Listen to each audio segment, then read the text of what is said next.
Mi nombre es Valeria, tengo 21 años y sinceramente, las últimas semanas han sido como vivir en una telenovela de bajo presupuesto de la que no puedo escapar. Mi hermana mayor, Lucía, de 27 años, siempre ha sido la hija modelo. Ya conocéis el perfil, delegada de clase, notas perfectas, la hija que siempre sigue las reglas. Yo, en cambio, siempre fui la oveja negra, la adolescente retraída con ansiedad social que prefería perderse en un libro antes que destacar en una fiesta.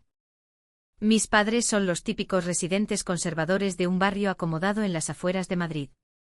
Para ellos la salud mental no existe, mi ansiedad era solo pereza o ganas de llamar la atención. Espabila, Valeria, o deja de ser tan dramática, eran sus frases favoritas. En cuanto empecé la universidad en Valencia, decidí distanciarme. No hubo gritos ni portazos, simplemente empecé a desvanecerme. En vacaciones, prefería irme a casa de mis abuelos en el pueblo o quedarme en el campus antes que sentirme una extraña en una cena familiar donde todos hablaban un idioma que yo no entendía. Todo estalló el pasado mes de noviembre, durante la festividad de Todos los Santos. Fue una de esas raras ocasiones en las que volví a casa.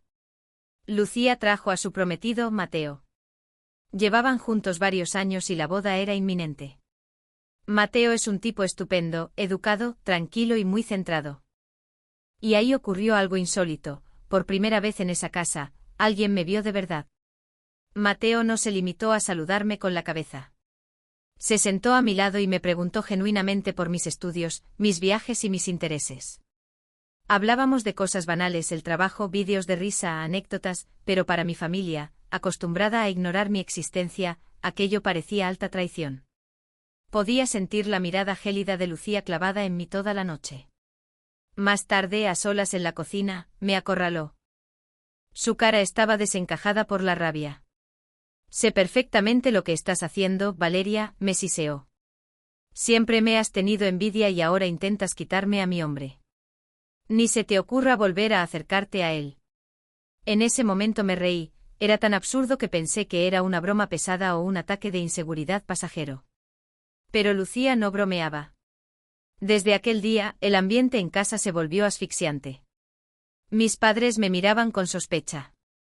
Mi madre soltaba comentarios pasivo-agresivos sobre la lealtad familiar, y mi padre empezó a darme sermones sobre el respeto a los hermanos. Sentía que se acercaba una tormenta, pero no imaginé hasta dónde llegaría. Ni siquiera me enteré del compromiso oficial por ellos, me lo dijo mi abuela. Fue un golpe bajo. Mi propia hermana no se molestó en contarme que se casaba. Intenté justificarla hasta el último segundo, pensando que estaría estresada con los preparativos en la calle Serrano o agobiada por los gastos de los 15.000 euros del banquete. Pero entonces llegó la llamada que rompió nuestro vínculo para siempre. Lucía me llamó y con un tono frío y distante me soltó: no estás invitada a la boda. Mateo tiene sentimientos por ti y tu presencia lo haría todo demasiado incómodo. Me quedé muda, procesando el nivel de su paranoia. Buena suerte con el matrimonio, Lucía, fue lo único que pude decir antes de colgar. Pensé que ahí acabaría todo. Me equivocaba. Eso fue solo el principio de un mes que terminaría por demoler los cimientos de nuestra familia. Tras el desplante de Lucía, pensé que por fin encontraría algo de paz en mi pequeño apartamento de Valencia, a cientos de kilómetros de distancia. Bloqueé su número o el de mis padres, y traté de centrarme en los exámenes finales. Me repetía a mí misma que no me importaba, si querían jugar a que yo era la villana de su perfecta comedia burguesa, pues bien, sería la villana, pero desde lejos. Sin embargo, el silencio duró poco. Todo empezó un martes a las 2 de la madrugada. 3 llamadas perdidas de un número desconocido y, después, un mensaje: Valeria, por favor, no bloquees este número. Soy Mateo. Necesitamos hablar sobre lo que te dijo Lucía. Me quedé mirando la pantalla durante 20 minutos. El corazón me golpeaba con tanta fuerza que lo sentía en la garganta. Sabía que si contestaba, cruzaría una línea de la que mi familia nunca me dejaría volver. Pero la curiosidad y la sed de verdad ganaron. Le devolví la llamada. Mateo sonaba como si no hubiera dormido en días. Me confesó que solo se enteró de que me habían vetado de la boda cuando vio el plano de las mesas terminado. Al preguntarle a Lucía, ella sufrió un colapso nervioso, acusándolo de haber conectado conmigo en la cena de noviembre de una forma que nunca había conectado con ella. Valeria, no sé de qué me hablas, susurró Mateo con voz hueca. Sí, disfruté hablando contigo. Eres la única persona en esa familia que no habla de hipotecas, clubes de golf o del precio del metro cuadrado en Pozuelo. Eres real. Pero me iba a casar con ella. O eso creía. Ahora me exige que vaya a terapia para curar mi atracción por ti o no te dejará venir. Pero a ti ya te ha dicho que estás prohibida. Nos está mintiendo a los dos. Mientras hablaba, sentí un nudo en el estómago. Esto no iba solo de mí. La inseguridad de Lucía se había convertido en una obsesión clínica. No estaba protegiendo su matrimonio, estaba intentando reescribir la realidad. Durante los días siguientes, Mateo siguió llamando. Se convirtió en nuestra rutina secreta. Me contaba los preparativos, como Lucía se estaba gastando más de 30.000 euros, dinero que mis padres no tenían, en una boda de ensueño, mientras le gritaba por pensar en Valeria, cada vez que él se quedaba callado más de 5 minutos. Me vi convertida en su psicóloga.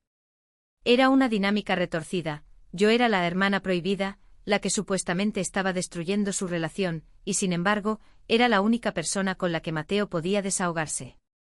Me contaba miedos y arrepentimientos que nunca le dijo a Lucía, me confesó que se sentía como un simple atrezo en su vida perfecta. Yo sentía un extraño poder, pero también una culpa corrosiva. No intentaba robárselo, pero al ocultar estas llamadas, me estaba convirtiendo exactamente en lo que Lucía temía, una amenaza.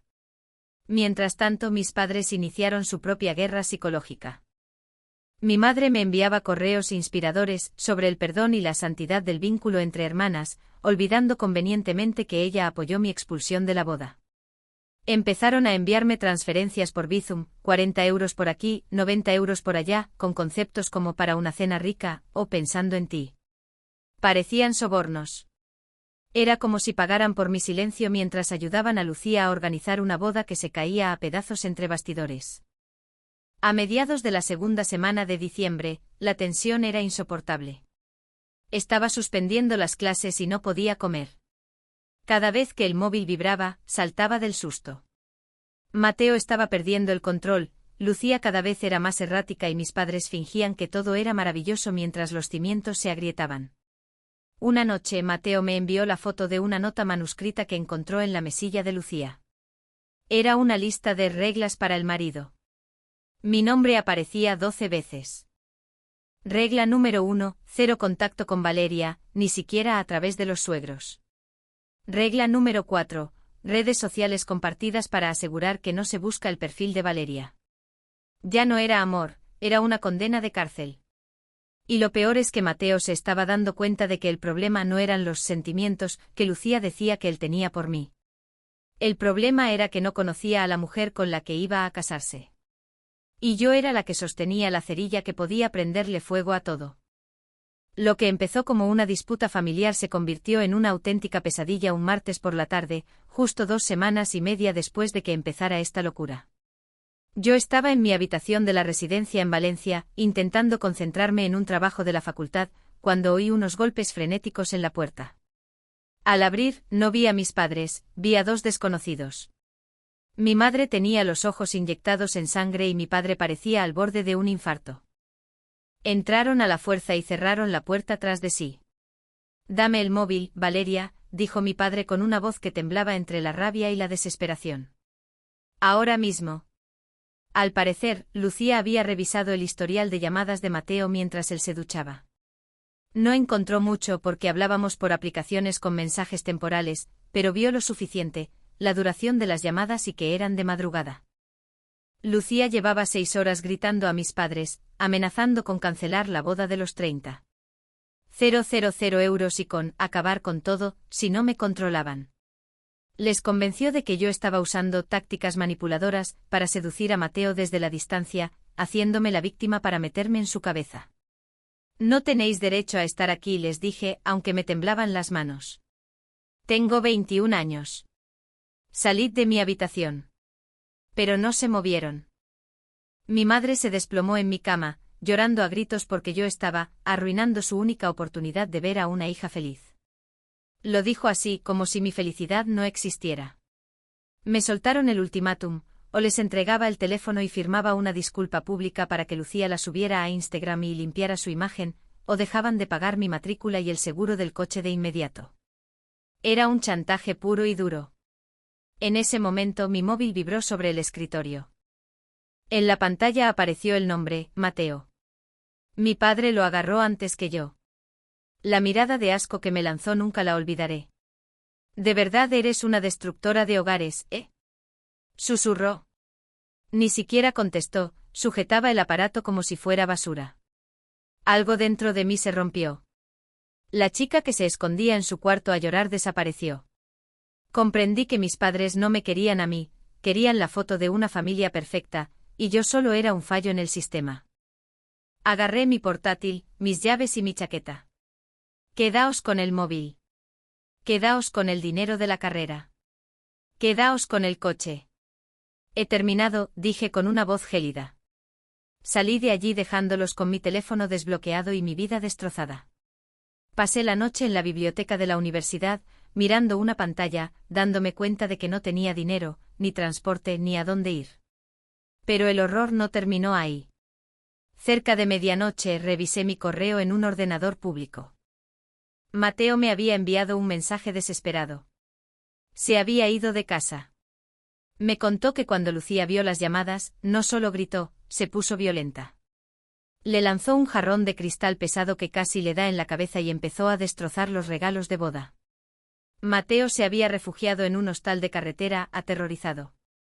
Pero lo peor vino después. Me dijo que mis padres le habían llamado desde mi propio número, fingiendo ser yo, para atraerlo a un lugar donde pudieran enfrentarse a él y obligarle a firmar unas capitulaciones matrimoniales que Lucía había redactado en un delirio febril. Esto ya no era una boda, era una guerra de control. Mis padres estaban suplantando mi identidad para acosar a Mateo, Lucía estaba destrozando su propia casa y yo estaba en una biblioteca de 24 horas, sin Blanca y sin hogar. El mes ni siquiera había llegado a su mitad y la persona que yo solía ser ya había muerto. Le envié un último mensaje a Mateo: no te muevas de donde estás. Voy a llamar a la policía para denunciar que mis padres me han robado el móvil, y les voy a decir exactamente dónde encontrarlos. Sabía que este era el clavo final en el ataúd de mi familia, pero ya no me importaba.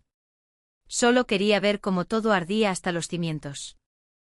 La intervención policial no solo terminó con el enfrentamiento en aquel hostal de carretera, sacó a la luz un secreto financiero tan colosal que la boda y la obsesión de mi hermana conmigo resultaron ser solo una cortina de humo cuidadosamente diseñada. Al amanecer el aparcamiento del hostal estaba bañado por las luces azules y rojas de 3 coches patrulla. Yo había llegado en un taxi, gastando mis últimos euros de emergencia, justo a tiempo para ver cómo esposaban a mi padre. No fue por robarme el móvil, aunque eso inició la reacción en cadena, sino por algo mucho peor. Cuando los agentes llegaron para investigar mi denuncia por acoso y robo de propiedad, Mateo, en medio de un ataque de nervios, les entregó una carpeta con documentos que había cogido del despacho de Lucía antes de salir huyendo de casa. Me quedé allí bajo el frío aire de la mañana, viendo a mi madre gritar a los agentes sobre la privacidad familiar, mientras Mateo se acercaba a mí como un fantasma. No intentó abrazarme. Solo me tendió una hoja de esa carpeta. No era un plan de boda. No era la lista de invitados.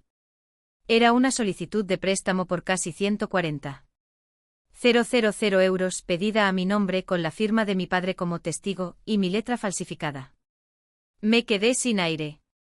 Mi hermana adorada y mis padres íntegros no solo me habían hecho la vida imposible, llevaban meses usando mi identidad para financiar el nivel de vida de Lucía y esa boda de revista.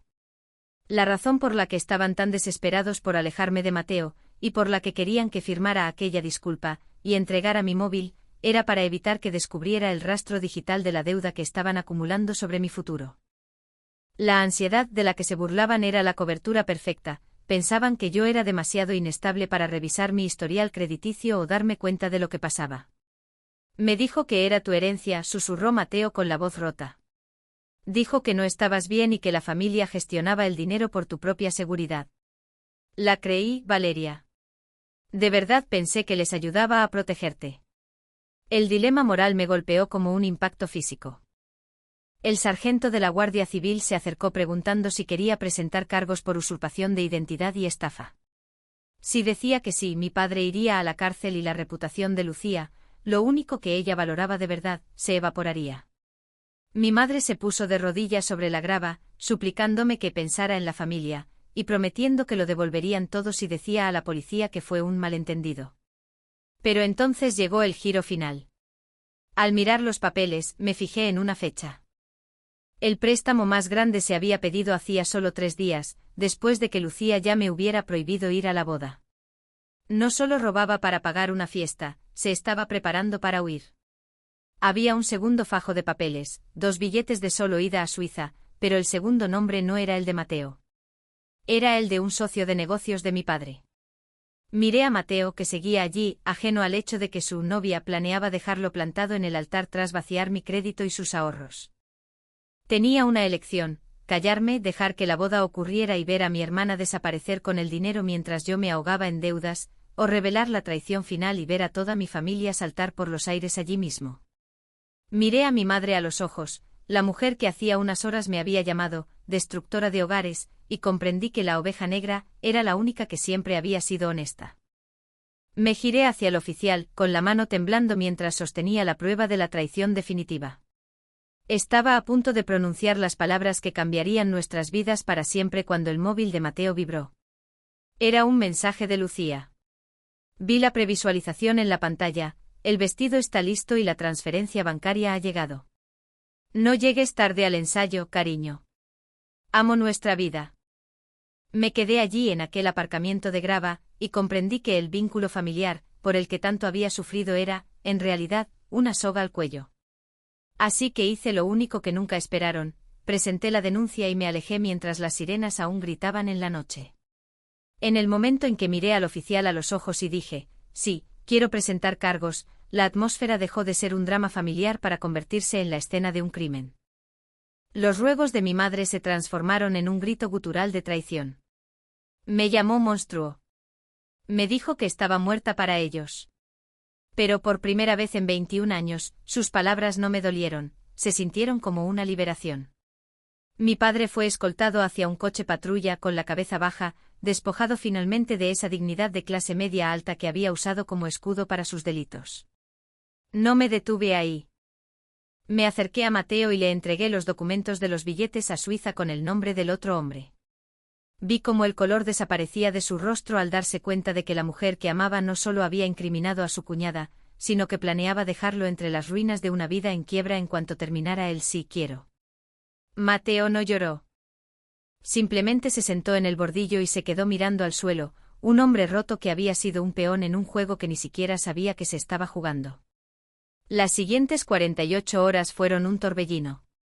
Con la denuncia presentada, el banco bloqueó todas las cuentas. La boda del año no solo se canceló, se evaporó. El salón de banquetes nunca recibió el pago, la floristería retiró los arreglos y la perfecta Lucía fue detenida para ser interrogada en una exclusiva boutique de novias del barrio de Salamanca mientras se probaba el velo. El escándalo corrió por la ciudad como la pólvora. Todos los que me habían mirado por encima del hombro como la hermana inestable, ahora cuchicheaban sobre los padres que vendieron el futuro de su hija por un estilo de vida de diseño. Pero no sentí una gran victoria. Cuando el polvo se asentó, me encontré sentada en mi habitación vacía de la residencia. Los activos de mis padres estaban embargados, mi matrícula ya no estaba pagada y, técnicamente, no tenía a dónde ir, ya que me negaba a volver a pisar aquella casa. Mateo me contactó una última vez, lo había dejado todo y se mudaba al norte para empezar de cero. Se ofreció a ayudarme con la deuda, pero le dije que no. Necesitaba limpiar este desastre yo sola. Necesitaba saber que nada de lo que poseía, ni siquiera mi deuda, les pertenecía ya a ellos. Pasé el resto del mes trabajando en 2 sitios y solicitando un restablecimiento total de mi identidad legal. Resulta que cuando las personas que se supone que más deben quererte son las que te roban, la justicia puede ser bastante eficiente. La mayoría de los préstamos fraudulentos fueron eventualmente anulados, aunque mi historial crediticio será una cicatriz durante años. Mirando atrás, me doy cuenta de que la obsesión de Lucía con que Mateo me amaba nunca fue por una atracción real. Era una proyección psicológica. Me odiaba porque yo era lo único en su vida que no había sido comprado con una mentira. Necesitaba convertirme en la villana para sentirse la heroína de su propia historia retorcida. Actualmente ella espera juicio y mis padres viven en un piso minúsculo, vendiendo sus muebles para pagar abogados. Todavía intentan llamarme, dejando mensajes de voz sobre el perdón y empezar de nuevo, pero no he escuchado ni uno solo. Antes pensaba que ser la oveja negra significaba que estaba rota. Ahora sé que solo significaba que yo era la única que podía ver en la oscuridad. Mi familia ya no es una familia, es una historia de advertencia. Y mientras me siento en mi nuevo y pequeño estudio, pagado con mi propio esfuerzo, me doy cuenta de que algunos puentes no están hechos para ser cruzados, sino para ser quemados y usar su luz para encontrar el camino a casa. Al final, la única persona que pudo salvarme fue la misma que intentaron borrar. Y ella está mejor que nunca.